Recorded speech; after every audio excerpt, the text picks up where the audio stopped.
Kali ini kita akan membahas kalimat logika yang berbentuk tautologi dan berbentuk kontradiksi. Ya, kalimat tautologi adalah suatu kalimat logika yang nilainya selalu bernilai 1. Tidak tergantung apakah proposisinya dia bernilai 0 atau 1, tetapi nilai kalimat majmu'nya pasti bernilai 1. Maka kalimat seperti itu disebut sebagai kalimat tautologi. Sebaliknya, suatu kalimat majmu' yang selalu bernilai 0, maka kalimat itu disebut sebagai kalimat kontradiksi. Jadi, kalimat tautologi adalah suatu bentuk kalimat yang nilainya selalu bernilai benar atau 1. Sebaliknya, kontradiksi adalah suatu bentuk kalimat yang selalu bernilai salah atau 0. Coba kita perhatikan contoh kalimat majmuk berikut. P maka dalam kurung P atau Q. Kita dekati dengan menggunakan dua cara, yaitu menggunakan tabel kebenaran dan menggunakan hukum ekuivalensi. Ya, untuk membuat tabel kebenaran bisa dilihat video tabel kebenaran, sedangkan hukum ekuivalensi bisa dilihat video mengenai ekuivalensi logika. Nah, berdasarkan tabel kebenaran yang kita buat, kita coba perhatikan. Jadi P maka dalam kurung P atau Q, perhatikan di kolom terakhir. Di situ semua nilainya adalah 1. Jadi setiap barisnya nilainya adalah 1. Ya, ini nilainya 1. Nah, sekarang bagaimana dengan hukum ekuivalensi?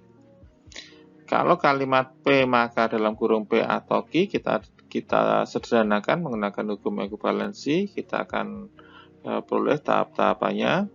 Yang pertama adalah implikasi P maka dalam kurung P atau Q kita ubah menjadi operator atau, ya, menjadi negasi P atau dalam kurung P atau Q. Ya. Kemudian menggunakan hukum asosiatif, karena tandanya sama maka kurungnya bisa digeser sehingga operasinya kita bisa geser mulai dari depan. Nah, sehingga diperoleh dalam kurung negasi P atau P, ya, dioperasikan dengan operator atau dengan Q. Ya. Nah, di sini negasi P atau P berdasarkan sifat disjungsi atau dia akan bernilai 1 manakala ada proposisi yang bernilai 1. Karena di sini ada P negasi dan 3 negasi, pasti ada yang bernilai 1. Sehingga kalimat berikutnya menjadi 1 atau Q. Nah, 1 atau Q sama seperti sifat disjungsi, tapi kita bisa diganti dengan hukum ikatan bahwa atau kalau ada nilainya 1 maka hasil akhirnya adalah 1. Nah, kalau kita perhatikan di sini, baik menggunakan tabel kebenaran di mana di situ kolom terakhir semuanya bernilai 1 dan juga menggunakan hukum ekuivalensi, setelah kita sederhanakan hasil akhirnya adalah 1, maka kalimat dari P maka dalam kurung P atau Q. Oke, sekarang kita perhatikan contoh berikutnya, yaitu P dan dalam kurung negasi P dan Q. Kita dekati dengan dua cara juga, yaitu dengan menggunakan tabel kebenaran dan menggunakan hukum ekuivalensi. Yang pertama kita coba buat tabel kebenaran. Karena di situ ada 2 variabel, berarti ada 4 baris tabel kebenaran. Silahkan nanti dicermati. Pada kolom terakhir kalimat P dan negasi P dan Q, kita perhatikan bahwa setiap barisnya dia bernilai 0. Nah, setiap barisnya dia bernilai 0. Nah, sekarang coba kalau kita dekati dengan hukum ekuivalensi. Kalimat P dan negasi P dan Q kita sederhanakan. Ya, dengan menggunakan hukum asosiatif, karena di situ tandanya atau operatornya sama, yaitu dan, maka tanda kurungnya bisa digeser ke depan. Jadi dalam kurung P dan negasi P kemudian dioperasikan dengan operator dan dengan kalimat Q. Ya. Nah, berdasarkan hukum sifat konjungsi, maka P dan negasi P ini nilainya adalah 0, karena dan dia hanya akan bernilai 1 manakala semua kalimatnya bernilai 1 atau semua kalimat penyusunnya bernilai 1. Dengan kata lain, kalau ada kalimat penyusunnya bernilai 0, pasti dia bernilai 0. Karena di situ ada P dan negasi P, pasti ada kalimat yang bernilai 0. Nah, demikian pula berikutnya, berdasarkan sifat konjungsi dan hukum ikatan, 0 dan Q pasti bernilai 0. Nah, jadi kalau kita perhatikan dari dua cara pendekatan ini, menggunakan tabel kebenaran, kolom terakhirnya semua bernilai 0, menggunakan hukum ekuivalensi, penyederhanaan kalimatnya hasil akhirnya adalah bernilai 0, maka kalimat P dan dalam kurung negasi P dan Q itu adalah. Sudah jelaskan apa yang dimaksud sebagai kalimat tautologi dan apa yang dimaksud dengan kalimat kontradiksi. Nah, sekarang bagaimana kalau kalimat itu bukan tautologi dan juga bukan kontradiksi? Dia tidak selalu bernilai benar dan juga tidak selalu bernilai salah. Artinya, kalau kita buat tabel kebenaran, dia mungkin bernilai benar, mungkin bernilai salah, mungkin bernilai 1, mungkin bernilai 0.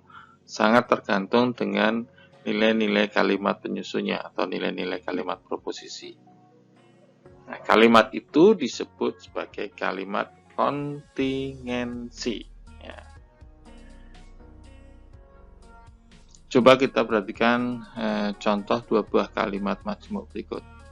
Yang pertama adalah P maka dalam kurung P dan Q. Nah, di sini ada dua buah variabel P dengan Q. Kita buat tabel kebenarannya ada 4 baris ya. Di mana di situ di baris terakhir yaitu P maka dalam kurung P dan Q ya. Pada baris pertama misalnya P-nya nilainya 0, Q-nya nilainya 0 ya.